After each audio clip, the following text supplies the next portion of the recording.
بسم اللہ الرحمن الرحیم۔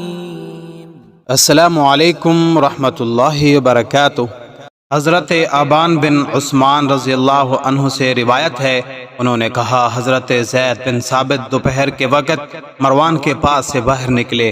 میں نے کہا انہوں نے اس وقت انہیں کوئی اہم مسئلہ دریافت کرنے ہی کے لیے بلایا ہوگا۔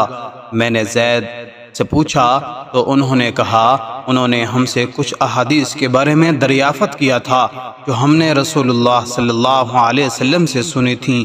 میں نے رسول اللہ صلی اللہ علیہ وسلم کو یہ فرماتے سنا، جس شخص کا مقصود حصول دنیا ہو اللہ تعالیٰ اس کے کام بکھیر دیتا ہے اور اس کا فقر اس کی آنکھوں کے سامنے کر دیتا ہے اور اسے اتنی ہی ملتی ہے جتنی اس کے لیے مقدر ہے، اور جس کی نیت آخرت کا حصول ہو اللہ تعالیٰ اس کے کام مرتب کر دیتا ہے اور اس کے دل میں استغنا پیدا فرما دیتا ہے اور دنیا ذلیل ہو کر اس کے پاس آتی ہے۔